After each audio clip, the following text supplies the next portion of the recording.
Hi students, आप पढ़ेंगे अब फिजिक्स आज के वीडियो में। और पहला चैप्टर है 12th फिजिक्स का, और इसमें विद्युत क्षेत्र पढ़ेंगे आप। विद्युत क्षेत्र यानी इलेक्ट्रिक फील्ड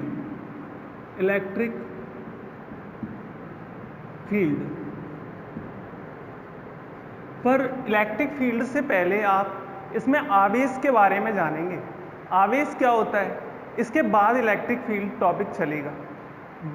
इसमें आवेश क्या होता है?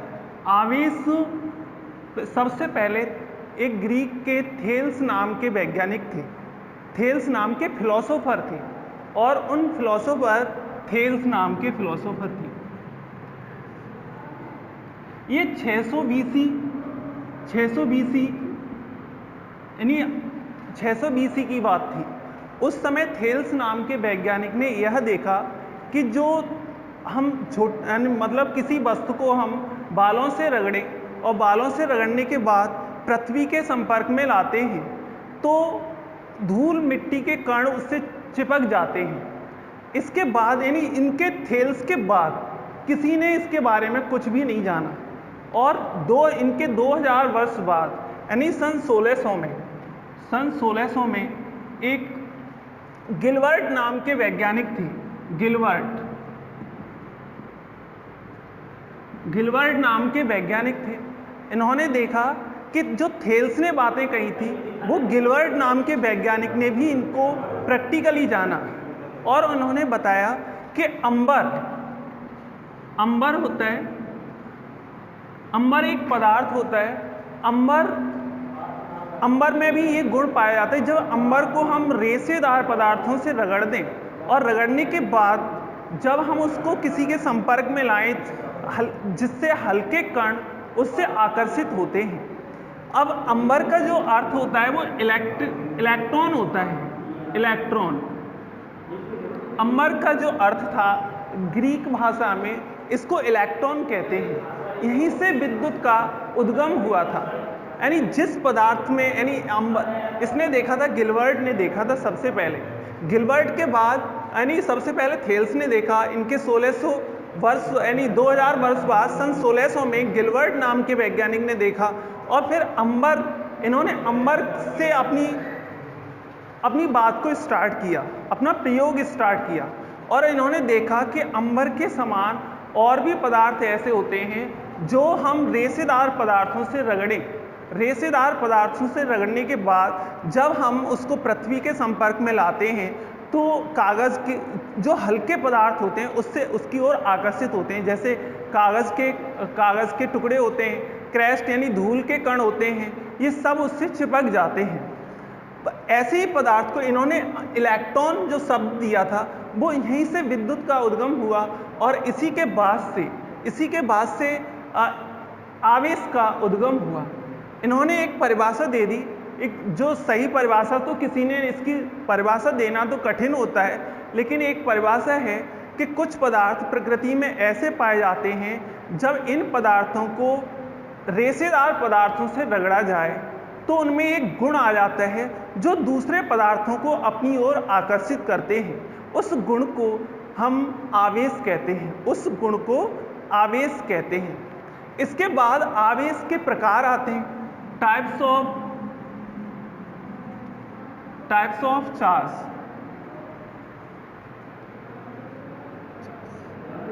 टाइप्स ऑफ चार्जेस के लिए हमने देखा इसमें फ्रैंकलिन नाम के बेंजामिन फ्रैंकलिन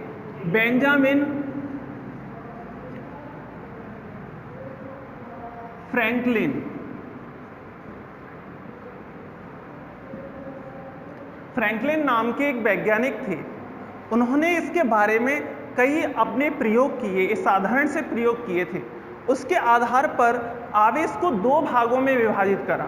वो प्रयोग क्या है इसके बारे में मैं बताऊं। आवेश को 2 भागों में बेंजामिन फ्रैंकलिन ने, जो बोर्ड एग्जाम में अक्सर पूछा जाता है ये क्वेश्चन, तो उसमें ये था सबसे पहले कि इन्होंने एक प्रयोग किया कि कांच की छड़ को जब रेशम से रगड़कर और धागे से बांधा, और एक दूसरी कांच की छड़ को रेशम से रगड़कर और धागे से बांधा, दोनों छड़ों को अलग अलग रखा पहले, जैसे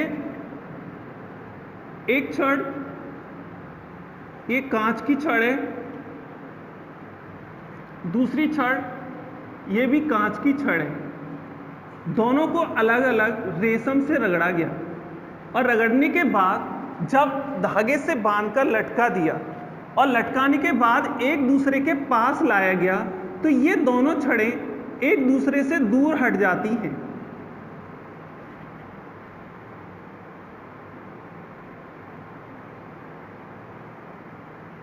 यानी एक दूसरे को ये प्रतिकर्षित करती हैं,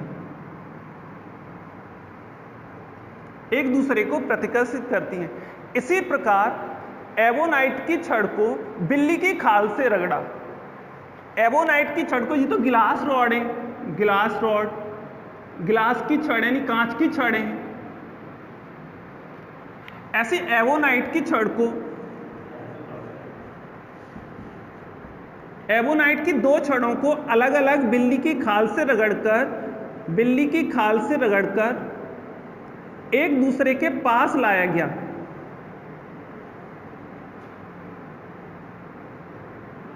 तो ये छड़ें भी एक दूसरे से प्रतिकर्षित होती हैं, एक दूसरे को प्रतिकर्षित करती हैं। देखो एक बार रिपीट कर रहे हैं इस चीज को कि कांच की छड़ों को रेशम से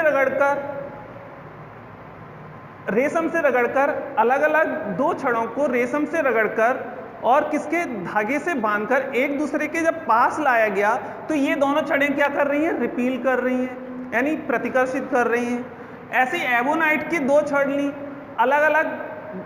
अलग अलग बिल्ली की खाल से रगड़ा और बिल्ली की खाल से रगड़ने के बाद एक दूसरे के पास लाया गया और ये छड़ें भी एक दूसरे को क्या कर रही हैं? रिपील कर रही हैं, यानी प्रतिकर्षित कर रही हैं। ये दोनों छड़ें यानी कांच की छड़ें, ये एवोनाइट की छड़ें एक दूसरे को क्या कर रही हैं? प्रतिकर्षित कर रही हैं। जब ये दोनों छड़, इसका मतलब जब हमने कांच की छड़ों को रेशम से रगड़ा था और एक दूसरे के पास लाए तो ये एक दूसरे को प्रतिकर्षित कर रही हैं। इसका मतलब दोनों पर समान प्रकार का आवेश होगा। इसी प्रकार एवोनाइट की छड़ को बिल्ली की खाल से रगड़ा और बिल्ली की खाल से रगड़ने के बाद एक दूसरे के पास लाया गया तो ये दोनों छड़ें भी एक दूसरे को प्रतिकर्षित कर रही हैं। इस प्रकार इन दोनों छड़ों पर भी समान प्रकार का आवेश होगा। जब कांच की छड़ को ग्लास रॉड, कांच की छड़ को, ये कांच की छड़ है,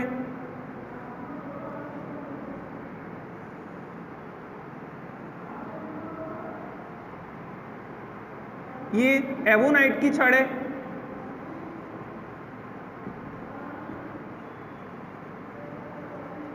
जब इसको इस धागे से बांधकर यानी इस छड़ को दोनों के एक दूसरे को पास लाया गया, यानी एवोनाइट की छड़ को कांच की छड़ के पास लाया गया तो ये दोनों एक दूसरे को क्या करती हैं? आकर्षित करती हैं, अट्रैक्ट करती हैं। ये तो यहां पर रिपील कर रही हैं यानी प्रतिकर्षित कर रही हैं और यहां पर आकर्षित कर रही हैं। इसका मतलब हो गया कि इन पर समान प्रकार का अलग आवेश था, इन पर समान प्रकार का अलग आवेश था, इस पर समान प्रकार का अलग आवेश और इस पर समान प्रकार का दूसरा अलग आवेश था। और जब इनको एक दूसरे के पास लाए तो प्रतिकर्षित, ये भी प्रतिकर्षित, लेकिन जब कांच की छड़ को एवोनाइट की छड़ के पास लाया गया तो ये एक दूसरे को आकर्षित कर रही हैं। इसका मतलब हो गया कि आवेश दो प्रकार का होता है। ये तो कन्फर्म हो गया कि आवेश दो प्रकार का होता है। अब आवेश के प्रकार के बारे में फ्रैंकलिन ने सोचा कि आवेश जब दो प्रकार का होता है तो किस प्रकार का आवेश है, यानी इस पर किस प्रकार का आवेश है और इस पर किस प्रकार का आवेश है, इस पर किस प्रकार का आवेश है। यानी इन दोनों पर आवेश अलग अलग प्रकार के तो हो गए, लेकिन किस पर किस प्रकार का आवेश है, ये केवल प्रयोगों के आधार पर ही ज्ञात हो पाता है कि किस पर किस प्रकार का आवेश है। जब इसके लिए अलग है, यानी इन्होंने बस प्रयोगों के आधार पर बता दिया कि आवेश दो प्रकार के होते हैं, एक नेगेटिव यानी ऋण आवेश होता है, दूसरा पॉजिटिव चार्ज होता है यानी धन आवेश होता है। एक तो नेगेटिव यानी आवेश दो प्रकार का, फ्रैंकलिन ने बताया था कि आवेश दो प्रकार का होता है, एक तो पॉजिटिव चार्ज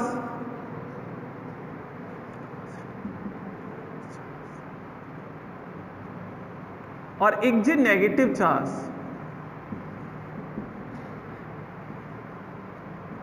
यानी एक धन आवेश और एक ऋण आवेश।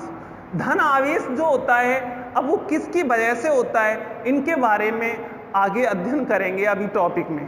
पहले ये जो धनावेश है इसके बारे में हम ये बता रहे हैं यहाँ पे कि किस पर कौन सा आवेश था।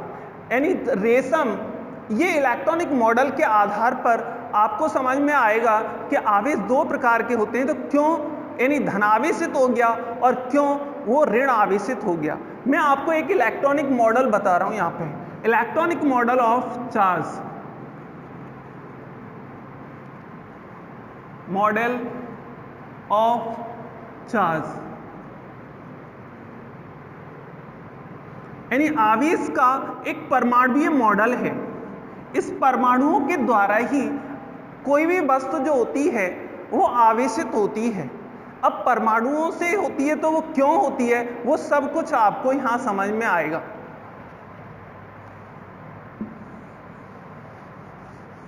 देखिए, हम डाल्टन के अनुसार परमाणु उदासीन होता है। इसका अर्थ है कि परमाणु पर धनावेश और ऋणावेश समान होते हैं, इसलिए वे एक दूसरे को निरस्त कर देते हैं, उदासीन कर देते हैं। धन आवेश और ऋणावेश समान होते हैं। हम जानते हैं कि परमाणु में एक धनावेशित नाभिक होता है और उसके चारों ओर वृत्तीय कक्षाएं होती हैं। उन कक्षाओं में ऋण आवेशित इलेक्ट्रॉन परिक्रमा करते रहते हैं। अब यानी नाभिक में क्या होता है, नाभिक में देखिएगा ये नाभिक है, इस नाभिक में प्रोटॉन है और न्यूट्रॉन है, इन्हें न्यूक्लियंस कहते हैं। इसके चारों ओर इलेक्ट्रॉन चक्कर वृत्तीय कक्षाएं होती हैं। इन वृत्तीय कक्षाओं में इलेक्ट्रॉन परिक्रमा करते हैं। ये वृत्तीय कक्षाएं हैं, इन वृत्तीय कक्षाओं में इलेक्ट्रॉन परिक्रमा करते हैं। जितने इलेक्ट्रॉन यानी परमाणु, आपको पता ही है कि परमाणु क्रमांक आवेश को निर्धारित, इलेक्ट्रॉन की संख्या को निर्धारित करता है। यानी परमाणु क्रमांक से ही हमें ये पता पड़ता है कि कितना इस पर ऋणावेश है। और क्योंकि परमाणु उदासीन होता है तो ये निश्चित है कि परमाणु के भीतर जो नाभिक होता है, नाभिक में उतने ही प्रोटॉन होते हैं। तो यानी इसका मतलब हो गया, यदि ये उदासीन है, इस पर कोई आवेश नहीं है, तो इस पर धनावेश और ऋणावेश कैसा होगा, समान होगा। तो जो इलेक्ट्रॉन है, देखना इलेक्ट्रॉन में यहाँ पे आपको बता रहा हूँ कि जैसे एक और ये परमाणु बना रहे हैं हम, इस परमाणु के भीतर ये धनावेश है और इस पर मान लो 5 प्रोटॉन है, ये 5 प्रोटॉन है और कुछ इसमें न्यूट्रॉन है और इसके चारों ओर जो वृत्तीय कक्षाएं हैं उसमें ये इलेक्ट्रॉन है। वृत्तीय कक्षाओं में 5 ही इलेक्ट्रॉन है। अब बताओ इस पर हम देखते हैं कि जितना ऋणावेश है, इन पर ऋणावेश है सब इलेक्ट्रॉनों पर, और इस पर 5 प्रोटॉन है तो इन पर धनावेश है। यार किसी तरह से, क्योंकि जो नाभिक होता है वो बीच में होता है परमाणु के, और परमाणु के बीच में प्रोटॉन यानी प्रोटॉन नाभिक में होता है, तो इन प्रोटॉनों को निकालना तो सरल नहीं होता। इसके लिए हम इतनी एनर्जी नहीं दे पाते, इतनी ऊर्जा नहीं दे पाते। लेकिन वृत्तीय कक्षाओं में ये इलेक्ट्रॉन जो होते हैं वो बाहर आउटर होते हैं, बाहरी साइड में होते हैं। इन इलेक्ट्रॉनों को थोड़ी सी ऊर्जा के द्वारा बाहर निकाला जा सकता है, बाहर ये निकल सकते हैं। मान लो कि अब ये कंडीशन है, ये उदासीन की स्थिति है। इसमें से किसी तरह से हमने 2 परमाणुओं को देखना, ये 2 पदार्थों के परमाणु हैं। इसमें 5 प्रोटॉन है, 5 प्रोटॉन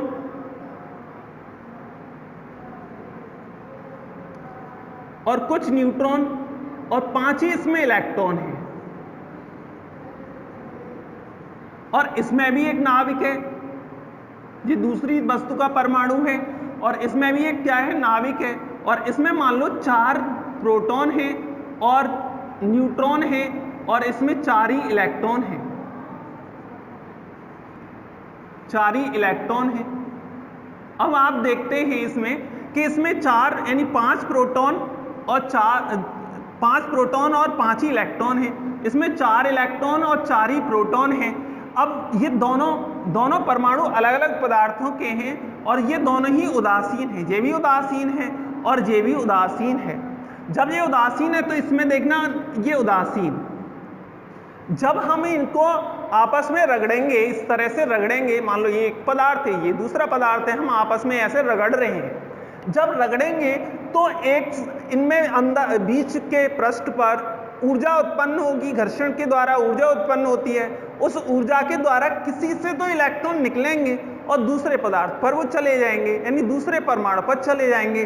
तो जैसे इनको रगड़ा गया, रगड़ने पर इससे इलेक्ट्रॉन निकल गया, और जैसे इलेक्ट्रॉन निकला, देखो इन पर सब पर ऋणावेश था,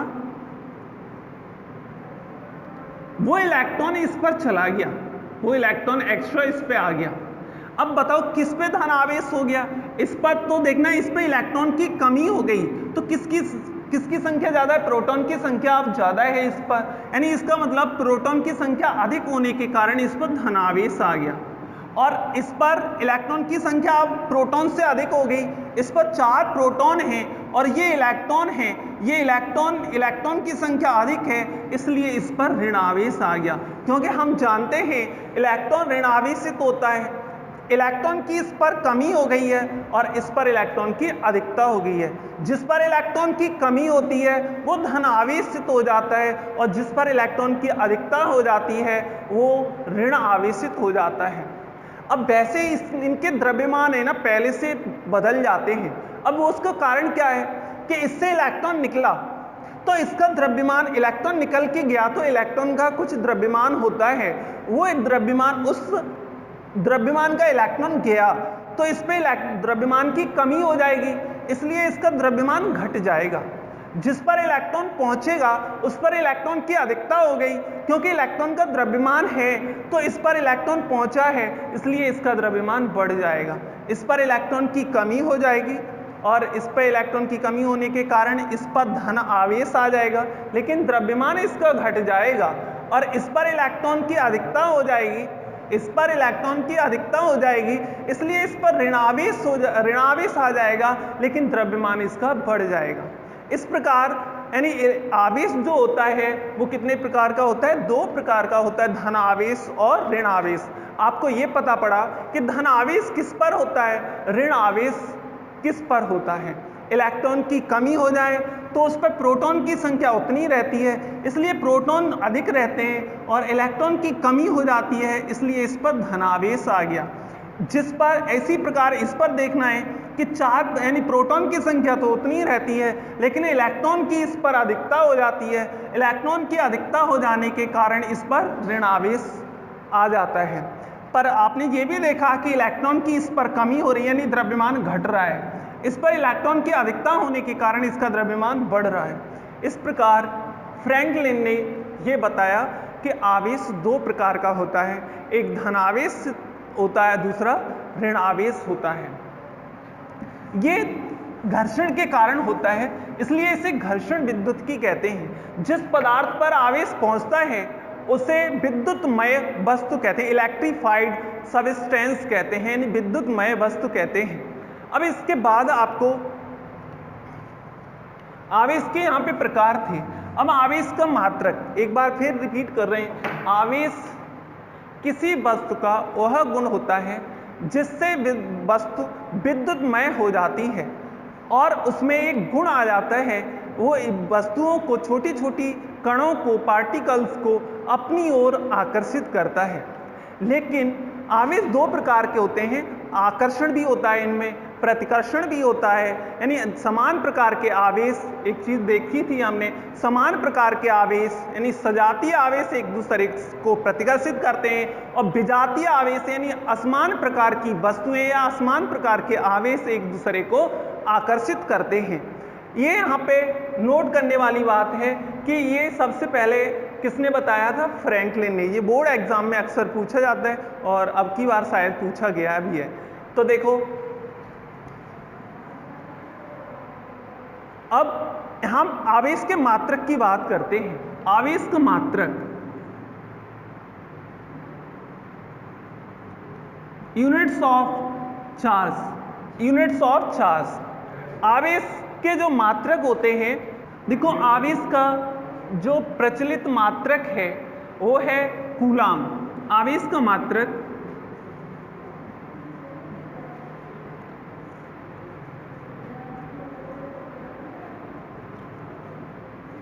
कूलाम है।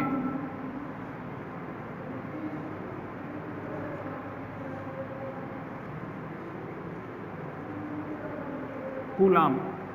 अब ये बड़ा मात्रक है, प्रचलित मात्रक है, इसलिए एक कूलाम, एक दूसरा हम जानते हैं Q बराबर IT होता है। Q बराबर IT, जहां I विद्युत धारा है, T समय है और आवेश, ये आवेश है।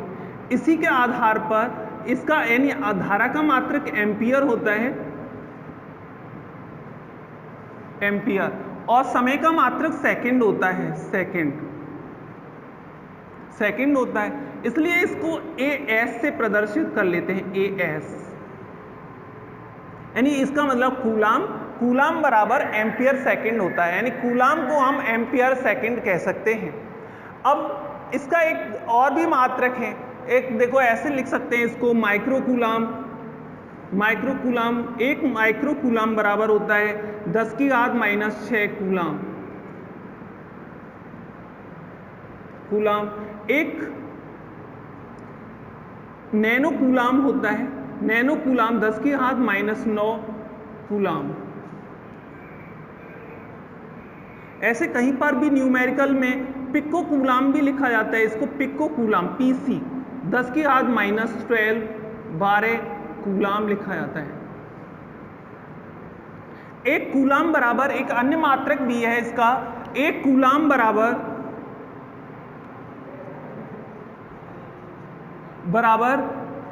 3 × 10⁹ ESU।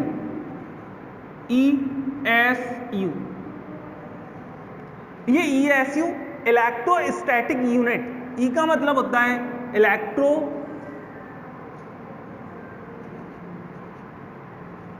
इसका मतलब होता है electro static unit, electrostatic unit. इसका बड़ा मात्रक फैराडे होता है, इसका बड़ा यानी सबसे बड़ा मात्रक फैराडे होता है। आपसे पूछा जाए कि आवेश का सबसे बड़ा मात्रक, तो आपको फैराडे बताना है। तो एक फैराडे बराबर, ये केमिस्ट्री में भी पढ़ाया जाता है, फैराडे। एक फैराडे बराबर होता है 96,500 कूलाम।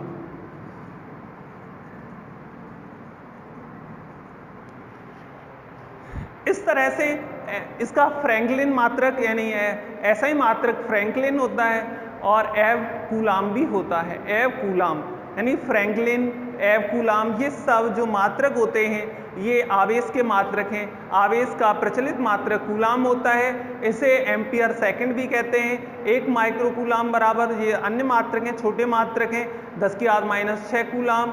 एक नैनो कूलाम, पिको कूलाम, ये सब इनके मात्रक हैं। ये भी यानी बड़ा मात्रक फैराडे होता है, बड़ा मात्रक।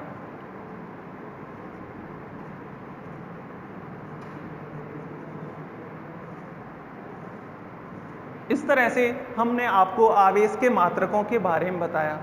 अब इसके बाद इसमें आवेश की प्रकृति को जानने के लिए, किसी वस्तु पर आवेश है कि नहीं है, कोई वस्तु आवेशित है कि नहीं है, उसको जानने के लिए एक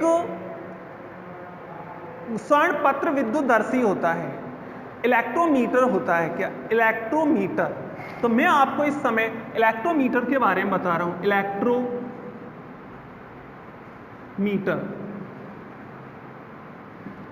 या इलेक्ट्रोस्कोप, इलेक्ट्रोस्कोप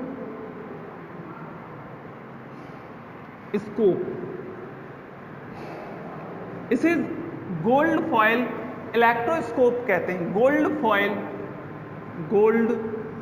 फॉयल इलेक्ट्रोस्कोप।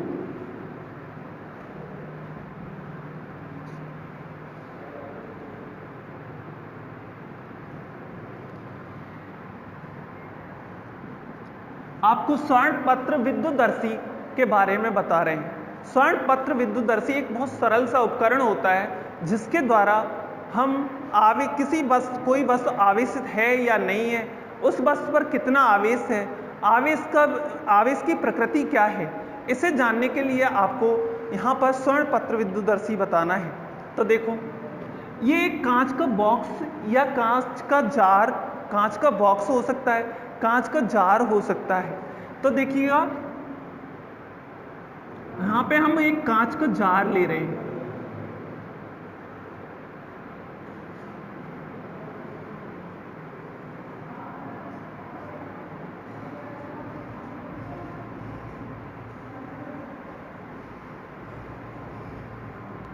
इस कांच के जार में यहां पर एक छिद्र वाला कार्क लगा होता है।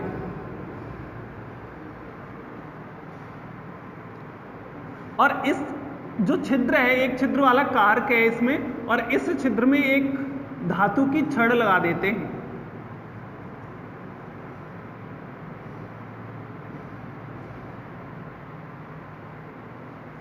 इस धातु की छड़ का एक सिरा इस जार के बाहर रहता है, दूसरा सिरा जार के भीतर होता है। जो भीतर वाला सिरा है उसमें एक खांचा बना होता है, इस तरह से खांचा बना है इसमें,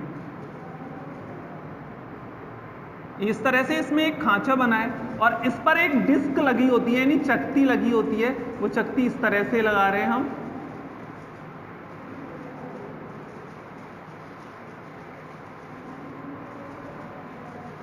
ये एक चकती लग रही है इस पर। इस कांच जो खांचा बन रहा है, अंदर वाला सिरे में जो खांचा बन रहा है इस धातु की छड़ में, उस छड़ में स्वर्णपत्र, जैसे हम स्वर्णपत्र यानी बहुत गोल्ड फॉयल यानी बहुत हल्की बर्ग, यानी जैसे चांदी की बर्क होती है वैसे ही सोने की बर्क होती है, लगभग उसी टाइप का हम बर्क लेते हैं और उसे चिमटे के आकार में मोड़ लेते हैं। और चिमटे के आकार में मोड़ने के बाद इसमें हम उस को लगा देते हैं। इस तरह से हमने इसको लगा दिया, इस तरह से लगा दिया है। अब एक छड़ लाते हैं, उस पर कोई आवेश नहीं है, यानी एक छड़ लाते हैं, हमें पता नहीं है। पहले तो ये देखो, इस पर एक कोई छड़ है और इस पर आवेश के बारे में पता नहीं है कि है कि नहीं है। इस छड़ को जब हम इसके संपर्क में लाते हैं और इससे टच करा देते हैं, यदि इस छड़ पर इन फॉयल पत्रों पर, यानी पत्रों में कोई परिवर्तन न हो, तो इस छड़ पर कोई आवेश नहीं है। दोबारा से सुनिएगा, यदि हम एक छड़ लाते हैं कोई सी, हमें पता नहीं है कि ये छड़ आवेशित है कि नहीं है, तो जब हम उस छड़ को लाकर इससे स्पर्श कराते हैं और स्पर्श कराने के बाद देखते हैं कि इसमें कोई परिवर्तन नहीं हुआ, ये पत्र हैं स्वर्ण पत्र, इनमें कोई परिवर्तन न हो, तो हमें समझना है इस पर कोई आवेश नहीं है। यानी हम फिर एक दूसरी छड़ लाते हैं, इस पर आवेश है, इस पर कोई आवेश है, मान लो धन आवेश है। जैसे ही हम इसको इससे स्पर्श कराएंगे, ये धातु की डिस्क है, डिस्क यानी चकती, ये बोतल है, कांच की बोतल, जार,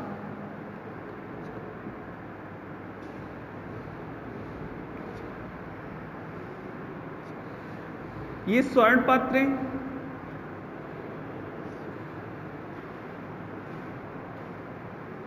और ये धातु की छड़ है।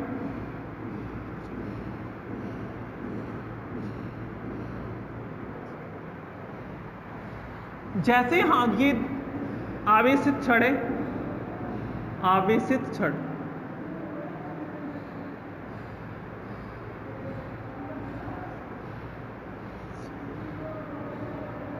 आवेशित छड़ है। जब इस आवेशित छड़ को इससे स्पर्श करा देते हैं तो स्पर्श कराने पर ये आवेश इसका कुछ भाग इस छड़ पर आ जाता है और समान रूप से इस पर वितरित हो जाता है। जब समान रूप से वितरित होगा तो इन पत्रों पर भी ये आवेश चला जाएगा। जैसे इन पर आवेश समान प्रकार का आवेश है तो ये पत्र एक दूसरे से दूर हट जाएंगे। ये पत्र इस तरह से हो जाते हैं।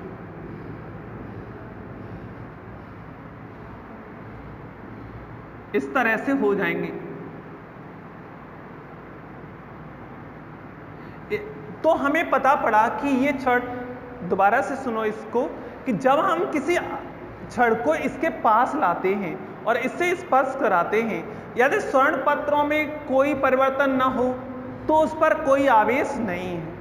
यदि स्वर्ण पत्र एक दूसरे से फैल जाएं, स्वर्ण पत्र फैल जाएं तो समझना चाहिए कि इस पर आवेश है। अब आवेश की प्रकृति जानने के, आवेश की प्रकृति तो अभी नहीं, पहले ये जानना है आपको कि आवेश का मान जितने अधिक ये स्वर्ण पत्र फैलेंगे उतना ही अधिक आवेश है। इससे केवल आवेश के मान अधिक है या कम है ये पता पड़ सकता है, लेकिन ये पता नहीं पड़ पाता कि इस पर कितना आवेश है। परंतु आधुनिक अब इलेक्ट्रोस्कोप आ रहे हैं, उनमें हो सकता है कि इससे पता पड़ जाए कि ये इस पर कितना आवेश है, लेकिन बस केवल आवेश अधिक है या कम है यही इससे पता पड़ पाता है। इसके बाद हम एक दूसरी छड़ लाते, मान लो कि ये ऋण आवेशित होती तो ये ऋण आवेशित होती तो भी ये स्वर्ण पत्र फैल ही जाते, तब भी ये स्वर्ण पत्र इसी तरह से फैलते, इस पर ऋण आवेश आ जाता। और ऋण आवेश आपको पता ही है कि समान प्रकार के आवेश एक दूसरे को प्रतिकर्षित करते हैं, इसलिए स्वर्ण पत्र फैल जाते हैं। अब इसके बाद हमें यह देखना है कि इस पर जो हम आवेशित छड़ लाए हैं उस पर धनावेश है कि ऋण आवेश है। इसे जानने के लिए हम ये कर सकते हैं इसमें कि मान लो कि ये इस पर पहले हमने ज्ञात प्रकार के आवेश की एक छड़ को स्पर्श करा दिया, ज्ञात प्रकार के आवेश की एक छड़ को स्पर्श करा लिया, मान लो कि ये ऋण आवेशित छड़ थी और इसको इससे स्पर्श कराया तो ये स्वर्ण पत्र फैल जाते हैं। अब एक दूसरी छड़ लाते हैं, जो दूसरी छड़ है, अब अन्य छड़, अन्य आवेशित छड़ है। जब अन्य आवेश छड़ को लाकर इससे स्पर्श कराया, जैसे ही हमने स्पर्श कराया, यदि ये स्वर्ण पत्रों में फैलाव बढ़ जाए तो वो समान प्रकार का आवेश था, यानी ऋण आवेश है। समान प्रकार का आवेश यानी ऋण आवेश है। यदि इन दोबारा से सुनो, जब ये फैल जाएं, ये स्वर्ण पत्र फैल जाते हैं तो इसका मतलब आवेश की मात्रा बढ़ गई है। इस पर समान प्रकार का आवेश है तो समान प्रकार का यानी ऋण आवेश है। मान लो कि इससे हम स्पर्श, जैसी दूसरी छड़ लेके आए और इसको हमने स्पर्श कराया और स्पर्श कराने पर इन स्वर्ण पत्रों में फैलाव घट जाए, यानी फैलाव इस तरह से हो जाए, यानी फैलाव घट गया, तो इसका मतलब है ये इस पर आवेश की मात्रा घट चुकी है, यानी आवेश की मात्रा घटने के कारण इसमें फैलाव कम हो गया है। इसका अर्थ है कि इस पर कौन सा आवेश था? धन आवेश। धन आवेश ने, इसके धन आवेश ने इसका ऋण आवेश क्या कर दिया है? घटा दिया है, इसलिए इसका आवेश घट जाता है। अब आपको पता पड़ा कि जब, यानी हमें इससे पता पड़ता है कि आवेश, कोई वस्तु आवेशित है या नहीं है। दूसरा ये पता पड़ता है कि आवेश का मान, आवेश की प्रकृति क्या है, आवेश अधिक है या कम है, ये पता पड़ सकता है। इससे ये पता पड़ सकता है, देखो एक बार हमने इसको स्पर्श कराया, यदि इनमें फैलाव हो जाता है तो ये छड़ आवेशित है, और यदि फैलाव नहीं होता, कोई परिवर्तन नहीं होता तो ये कोई आवेशित नहीं है, यानी इस पर कोई न्यूट्रल है। दूसरा, जब हमने इस पर इसमें फैलाव हो जाता है तो ये छड़ आवेशित है, परंतु ये पता नहीं है कि ये धन आवेशित है या ऋण आवेशित है। इसके लिए हमने सबसे पहले एक ऋण आवेशित छड़ ली और ऋण आवेशित छड़ लेने के बाद इसे स्पर्श कराया, इन स्वर्ण पत्रों में फैलाव हो जाता है। जब हम इसके पास यानी उस छड़ को हटा देते हैं, इसके पास दूसरी एक आवेशित छड़ लेके आते हैं जिसे हमें पता करना है कि धन आवेश है या ऋण आवेश है। उसको जब इससे स्पर्श कराते हैं, यदि इसमें फैलाव बढ़ जाए तो समान प्रकार का आवेश था, यानी पहली वाली जो ऋण आवेशित छड़ थी उसके समान आवेश है, यानी ये पता पड़ गया कि इस छड़ पर ऋण आवेश है।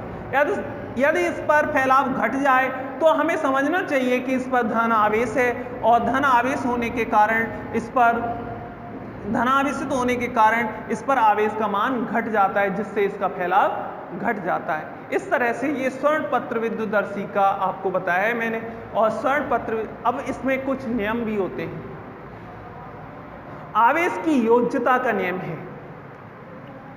आवेश की योज्यता का नियम,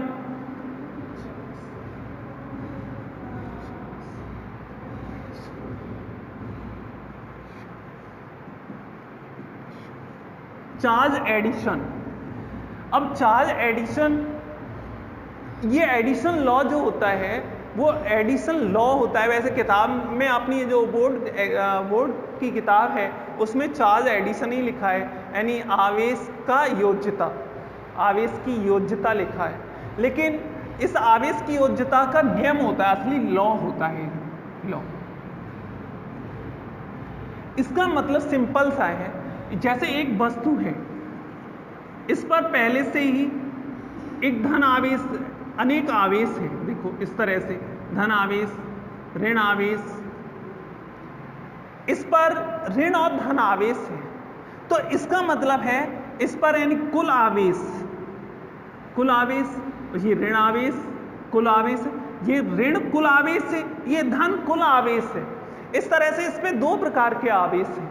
हमें ये कैसे पता पड़े कि ये आवेश जो होता है, एक तो पहले देखिए आवेश एक अदिश राशि है, इसलिए इसमें आवेश का योग का बीजगणितीय योग लगता है, यानी आवेश से संबंधित जो नियम है जोड़ के वो बीजगणितीय, दो प्रकार के नियम होते हैं। आवेश का बीजगणितीय योग यानी बीजगणितीय योग, और एक सदिश योग होता है। तो इसमें बीजगणितीय योग का उपयोग होता है, यानी आवेश, इसका मतलब है किसी वस्तु, अब बताएं, हम बता रहे हैं इस पर कुल कितना आवेश है, एक ई धन एक ई आवेश है इस पर। इसका मतलब क्या हो गया, 4e माइनस ये धन ई माइनस 3e बराबर कुल मिला के कितना हो गया प्लस 1e।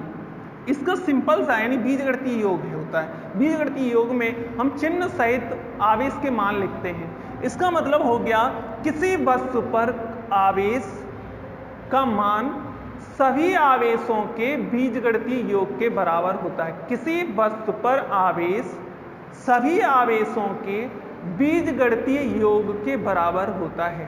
दोबारा से एक बार रिपीट कर रहे हैं, आवेश की योज्यता का नियम है किसी वस्तु पर आवेश वस्तु के सभी आवेशों के बीजगणितीय योग के बराबर होता है। जैसे मान लो ये एक वस्तु है, इस पर plus 4e plus 3e minus 5e इतना आवेश है। तो इस पर कुल आवेश, वस्तु पर आवेश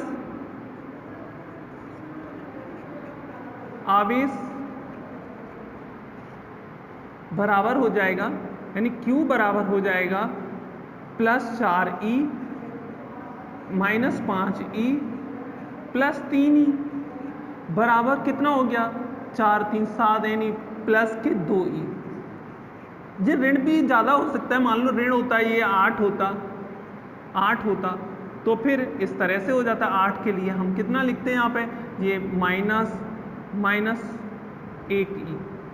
इस प्रकार आवेश की योज्यता के नियम के अनुसार किसी वस्तु पर कुल आवेश सभी आवेशों के बीजगणितीय योग के बराबर होता है। आवेश का एक क्वांटीकरण का सिद्धांत है। आवेश क्वांटीकरण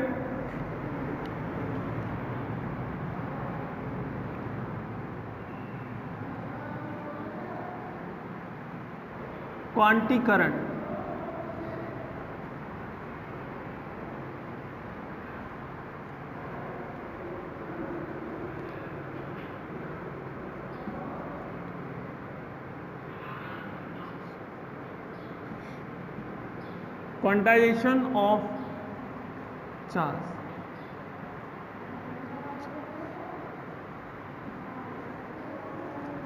देखो इसमें दो बातें होती हैं। एक बात जो होती है वो मूल आवेश की होती है, मूल आवेश,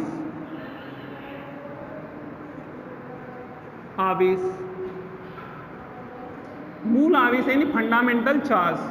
हम आवेश के बारे में कैसे पता करें? ये मूल आवेश है और मूल हम जानते हैं कि आवेश का कारण, किसी वस्तु पर आवेश का कारण इलेक्ट्रॉन ही होते हैं, यानी इलेक्ट्रॉन का स्थानांतरण होता है। हमें पता है, दोबारा से रिपीट कर रहा हूं मैं अपनी बात को, किसी वस्तु पर आवेश इलेक्ट्रॉन के स्थानांतरण के कारण ही होता है। इलेक्ट्रॉन किसी वस्तु पर आ जाते हैं तो इलेक्ट्रॉन की अधिकता हो जाती है, वो वस्तु धनावेशित हो जाती है, और जिससे इलेक्ट्रॉन हटते हैं उस पर इलेक्ट्रॉन की कमी हो जाती है, इसलिए वो वस्तु जिससे इलेक्ट्रॉन हटे हैं वो ऋण आवेशित हो इलेक्ट्रॉन हटे हैं वो धन आवेशित, इलेक्ट्रॉन आ जाए तो ऋण आवेशित वस्तु, और जिससे इलेक्ट्रॉन हट जाएं उस पर धन आवेशित, वो धन आवेशित वस्तु हो जाती है। इस तरह से मूल आवेश, इसका मतलब हो गया आधा इलेक्ट्रॉन नहीं होता, इलेक्ट्रॉन पूर्ण होते हैं, ये पूर्ण होते हैं। इसका मतलब हो गया कि इलेक्ट्रॉन पूर्ण होने के कारण किसी वस्तु से इलेक्ट्रॉन जो हटते हैं वो न्यूनतम मान में हटते हैं, उस न्यूनतम मान को मूल आवेश कहते हैं। किसी वस्तु पर आवेश के न्यूनतम मान को मूल आवेश कहते हैं। आवेश का न्यूनतम मान इलेक्ट्रॉन के आवेश के बराबर होता है। ये धन आवेशित भी हो सकता है, ऋण आवेश भी हो सकता है, धन आवेश भी हो सकता है, ऋण आवेश भी हो सकता है। तो देखिएगा ये धन आवेश, ये धन और ऋण भी हो सकता है। इसलिए इलेक्ट्रॉन, जितने इलेक्ट्रॉन हैं, इलेक्ट्रॉन का न्यूनतम मान जो होता है ±1 इलेक्ट्रॉन होता है। अब जितने इलेक्ट्रॉन हैं, यदि इलेक्ट्रॉन की अधिकता है तो ऋण आवेश, और इलेक्ट्रॉन की कमी है तो धन आवेश, इलेक्ट्रॉन की कमी है तो धन आवेश। तो इसलिए हमें पता नहीं होता कि कितने इलेक्ट्रॉन की कमी है या कितने इलेक्ट्रॉन की अधिकता है, इसलिए यहाँ पे Ne लगा देते हैं, यानी Q बराबर Q या स्मॉल q, यानी कैपिटल Q से भी प्रदर्शित करते हैं, स्मॉल q से भी प्रदर्शित करते हैं। तो Q बराबर ±Ne लगा सकते हैं, Q बराबर ±Ne। यहाँ आवेश का क्वांटीकरण का सिद्धांत है। इस नियम के अनुसार किसी वस्तु पर कुल आवेश, किसी वस्तु पर कुल आवेश मूल आवेश का, मूल आवेश हमने बताया ही आपको 1 इलेक्ट्रॉन के बराबर मूल आवेश होता है। किसी वस्तु पर आवेश मूल आवेश का पूर्ण गुणज होता है, मूल आवेश का पूर्ण गुणज होता है। इसलिए हम Q बराबर ±Ne लगा देते हैं, जहां n मुख्य क्वांटम संख्या है जिसका मान 1 2 3 4 1 2 3 4 एंड सो ऑन हो सकता है। दोबारा से हम इस बात को रिपीट कर रहे हैं, किसी वस्तु पर जो आवेश होता है मूल आवेश का पूर्ण गुणज होता है। किसी वस्तु पर मूल आवेश यानी आवेश के न्यूनतम मान को मूल आवेश कहते हैं। ये सिंपल सी इसकी थ्योरी होती है। किसी वस्तु पर आवेश मूल आवेश का पूर्ण गुणज होता है, ये आवेश का क्वांटीकरण का सिद्धांत है। आवेश का निश्चितता का सिद्धांत, आवेश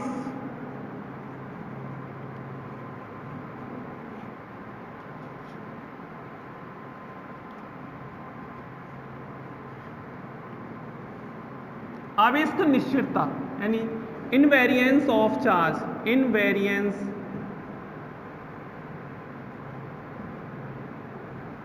ऑफ चार्ज, लॉ भी लगा देते हैं इसमें, invariance charge of charge laws. इसका मतलब है, निश्चितता का मतलब है नो मूवमेंट या मूवमेंट, यानी किसी वस्तु पर उसकी गति का कोई प्रभाव, फ्रेम ऑफ रेफरेंस यानी निर्देश तंत्र, निर्देश तंत्र के बारे में, यानी निर्देश तंत्र का आवेश पर कोई प्रभाव नहीं पड़ता। आवेश पर फ्रेम ऑफ रेफरेंस यानी निर्देश तंत्र का कोई प्रभाव नहीं पड़ता। इसका मतलब है कोई वस्तु आवेशित है या नहीं आवेशित, इसका इस पर कोई प्रभाव नहीं पड़ता। यदि कोई वस्तु गतिमान, आवेशित वस्तु गतिमान है तो भी उसका आवेश जितना है उतना ही रहेगा, और यदि वस्तु गतिमान नहीं है तो भी उसका आवेश उतना ही रहेगा, यानी आवेश की गति का कोई प्रभाव नहीं पड़ता। इस नियम के अनुसार किसी वस्तु के आवेश पर उस वस्तु की गति का कोई प्रभाव नहीं पड़ता। यही आवेश की निश्चलता है। परंतु इस पर एक और चीज होती है, ये इसका एक विशिष्ट आवेश होता है, इसे Q/m से प्रदर्शित करते हैं। Q/m विशिष्ट आवेश, यानी दोनों में अंतर है। एक आवेश होता है और एक विशिष्ट आवेश होता है। विशिष्ट आवेश पर जरूर प्रभाव पड़ता है, क्योंकि हम आपेक्षिकता के सिद्धांत के अनुसार, आपेक्षिकता के सिद्धांत है m बराबर m0/√1 - b²/c²। ये 1 - b²/c²। आप देखिएगा गति का इस पर प्रभाव पड़ेगा द्रव्यमान पर, और जब द्रव्यमान पर प्रभाव पड़ेगा तो इस पर भी प्रभाव पड़ेगा। तो आपको देखना है यहाँ पे कि जब b यानी किसी वस्तु का वेग बढ़ेगा, तो यानी यदि वेग प्रकाश के वेग के अप्रोक्सीमेटली हो जाए, समकक्ष हो जाए, तो इसका द्रव्यमान बहुत अधिक, यानी वस्तु के द्रव्यमान से कई गुना अधिक बढ़ जाएगा। जब वस्तु का द्रव्यमान कई गुना अधिक बढ़ जाएगा तो अब देखना विशिष्ट आवेश बराबर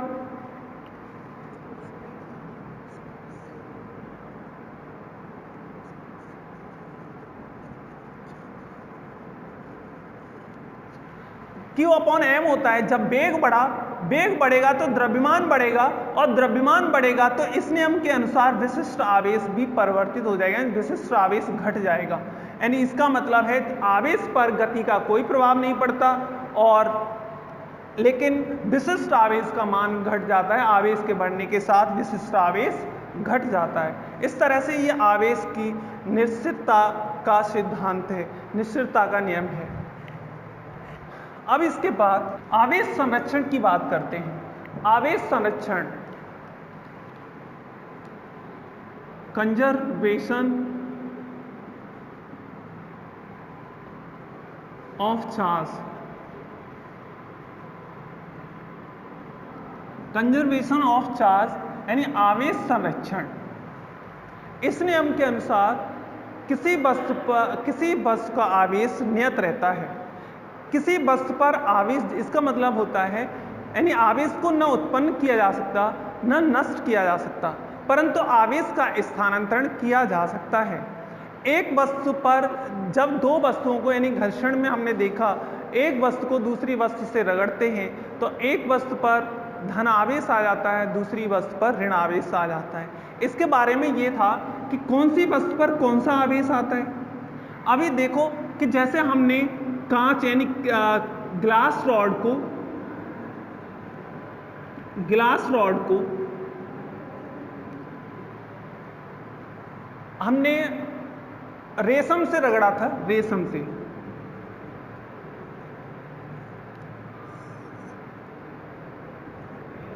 सिल्क से रगड़ा था, तो कांच की छड़ पर तो धनावेश आता है, इस पर धनावेश आता है, और रेशम पर ऋण आवेश आता है। अब आप सोच रहे होंगे कि कांच की छड़ पर धनावेश क्यों आया। कांच की छड़ से इलेक्ट्रॉन हटे थे और रेशम पर पहुंच गए। इलेक्ट्रॉन हटे और किस पे पहुंच गए, रेशम पर। अब आप सोच रहे होंगे कि रेशम पर यानी ग्लास, इसी से इलेक्ट्रॉन क्यों हटे।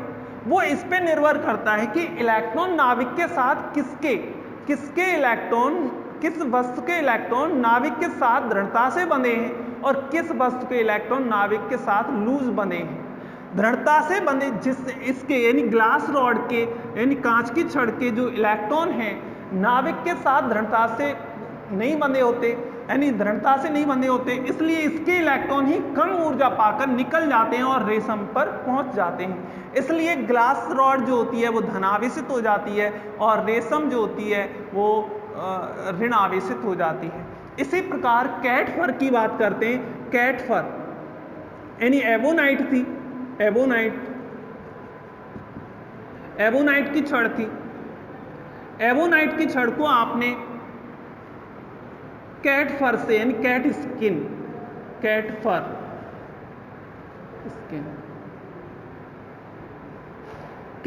से रगड़ा था। तो जब कैट स्किन से आप इसको रगड़ रहे हैं तो कैट यानी इस पर तो ऋणावेश आता है और कैट स्किन पर धनावेश आता है।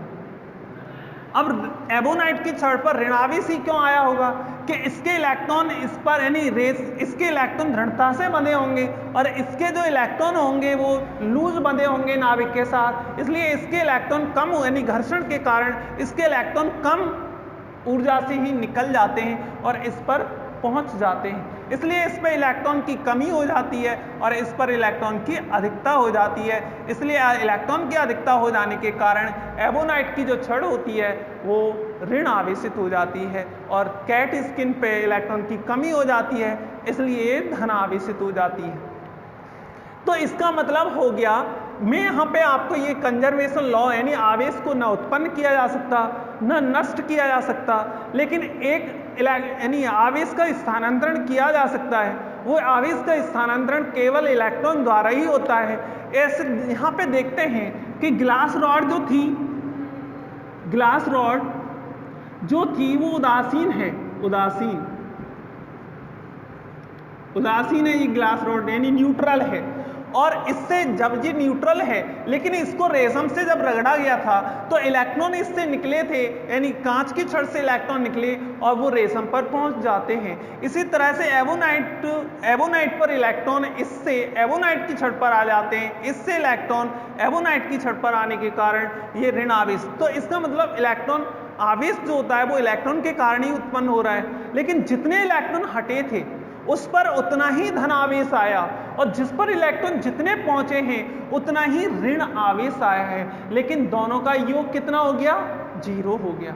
यानी उदासीन इलेक्ट्रॉन इस सिद्धांत के अनुसार यानी आवेश संरक्षित रहता है, आवेश को न उत्पन्न किया जा सकता न ही नष्ट किया जा सकता। अब देखते हैं, देखो एक दो उदाहरण एग्जाम्पल हैं इसका। एक एग्जाम्पल तो यही था, एक दूसरा एग्जाम्पल इसका हो सकता है कि जैसे एक युग्म विनाश और युग्म उत्पादन की घटना होती है।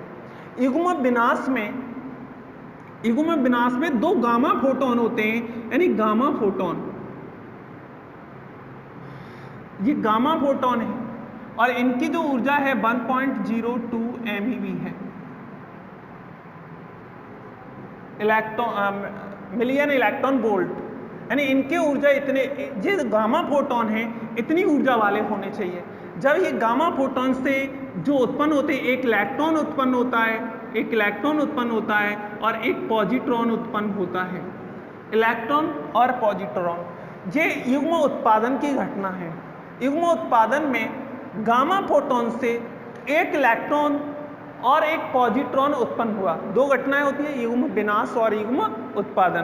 तो मैं पहले आपको युग्म उत्पादन की घटना बता रहा हूं। युग्म उत्पादन में गामा फोटोन से एक इलेक्ट्रॉन और एक पॉजिट्रॉन उत्पन्न हुआ। इलेक्ट्रॉन और ये पॉजिट्रॉन। अब देखते हैं कि एक इलेक्ट्रॉन, ये गामा फोटोन है, अब देखते हैं यहां पे ये फोटोन है, ये दोनों एक ऋण आवेश और एक धन आवेश। कुल आवेश कितना है? अब भी 0 है। कुल आवेश यानी आवेश न उत्पन्न हुआ न नष्ट हुआ, लेकिन एक प्रकार का जितना आवेश है उतनी प्रकार का उतना ही विपरीत प्रकार का आवेश उत्पन्न होता है। ऐसे युग्म विनाश में ये युग्म उत्पादन, युग्म उत्पादन की घटनाएं।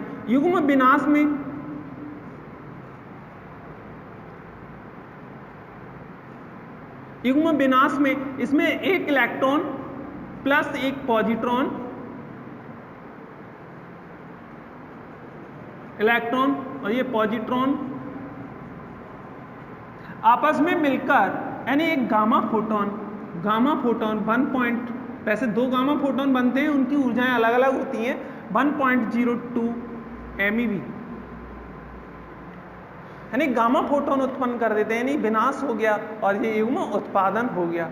ऐसे ही दूसरी हम एक और घटना लेते हैं, जैसे रेडियो एक्टिवता में देखते हैं कि जैसे थोरियम,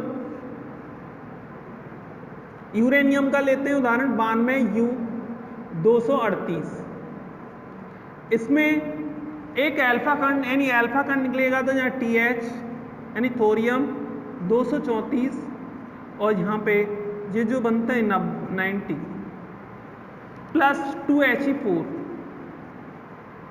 ये अल्फा पार्टिकल है, अल्फा पार्टिकल,